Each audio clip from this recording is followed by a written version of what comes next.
So we've got an email in from Shelby. Going to give this one to you, Shai, and it's all about her exterior. So she's got this gorgeous exterior, tons of columns. She's not happy with the columns that she has over here. So you've got some recommendations for her? Yeah. So I think the first thing that's really important that anybody really needs to do is know what the style of your home is. So there's a reason that she bought this home. Something about it spoke to her.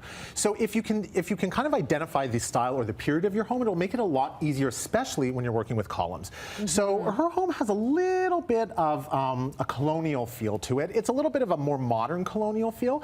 But what I feel is that the columns are very small compared to the size of the house. And I think that them being white and then she has this beige siding over here really makes them pop more than probably she would want to. Right. So I think the first thing that we really have to kind of, I'm gonna be the professor now, the art history professor. Do it, teacher. So do it to me. School us. All right. So you have to really know the four main types of columns when you're looking at columns. So you have Doric, you have Ionic, and you have Corinthian and Tuscan. So they get a little bit more traditional as time goes on, like neoclassical, you see the Corinthian columns. But when you have something that is colonial like that, it's a very somber kind of simple exterior, you're going to want to go, with the Doric. So the difference between the columns, if you notice, is just what we call the capitals. So it's the tops. So the tops have a little bit more ornate detail to them, or the Doric columns have less ornate detail to them. So what you can see that I've done here is we've actually added these Doric columns, which are a lot more substantial. It just feels better in the space.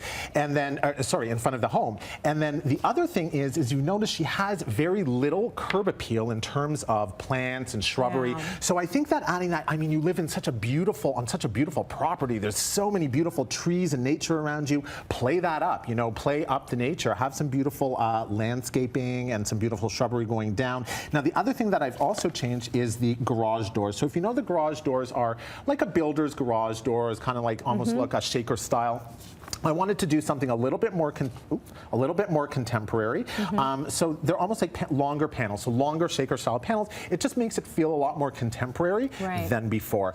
And finally, the last thing is she has black shutters, but she has brown garage doors, and then she has the beige siding. Now, when you're researching how the exterior of your home should look, if you're trying to keep the integrity of a space, do a little bit of research. Go on Google and find, what does a colonial home look like? So colonial homes did historically have black shutters and black finishes with the red brick and the white columns. So if she just colors the garage doors black and then does the siding either black or white, it's just going to tie everything in a lot better. Nice, and keep the columns white. Keep the columns white, absolutely, just like you would in a historical home. Okay, lovely. This one is from Barb, and Barb, I know you've got a question for Danielle right now. What would you like to ask her? Yes, first of all, I want to say thank you to Fiona Clark, because she was really helpful. Oh, that's so nice. I had a lot of emails sent to her, so thank you, Fiona. Fiona is the producer of Home Day, by the way, and she works very diligently and very hard. So yes, thank you to Fiona, who's always organizing everything and staying on top. And of course, thank you to Danielle. And then first of all, what we've done at our home, we changed the dining room into a TV room, mainly because I hate going up and down stairs. So we have the TV in the dining room because we have another table somewhere else. And I'm just looking for some good ideas, what I can do. But please keep the the puffy out of the chairs. Keep the puffiness, keep the puffy chairs? No. I don't know. Hold on, okay. Get rid of the puffy. Don't do it. Get rid of the puffy. No puffy chairs. Barb said she would like to work with the piece that is in between the two chairs, and wants recliners, something very comfy, but not puffy. So she feels that they're a little puffy right now, but a recliner by nature is super cozy and is puffy, so it's kind of hard to find a streamlined one. Right. So one of the things that I would suggest is a swivel chair. With an ottoman. And what I like about that is they can use that for TV viewing, but they happen to have the bar right beside them. And then that means that when they have guests, if they're hanging out at the bar or the kitchen, which tends to be the hub, they can just turn around and they can socialize. So it can be used for many different things. So here is one of the cues that she gave me of one of the other rooms in the house. Beautiful. Right? So the theme that's going on is the very neutral, large furniture and then the accent pieces. So I took from that And this is the wall color that she has right now, which is the Benjamin Moore stone hearth. So I would stay with that taupey look, and I've picked some pieces that'll kind of bring that all together. I love the hits of navy and black. I think that'll be a very elegant look.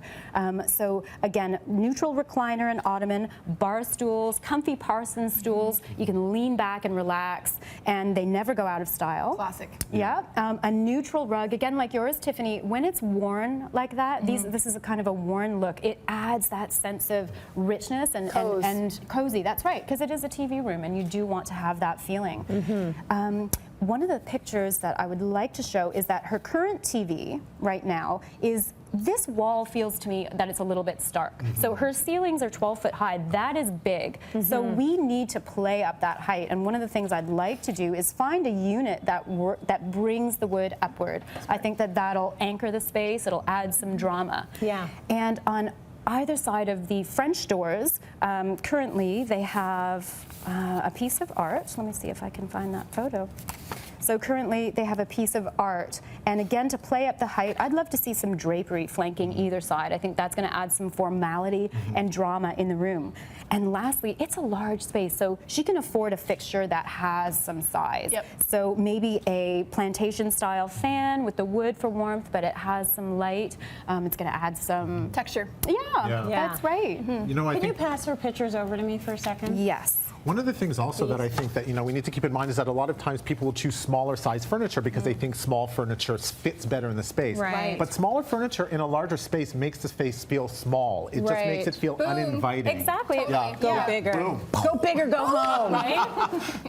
If this is what's on your TV, you're going to get on the show. I'm just telling you right now. City Line, Summer Lawn, you're going to get on.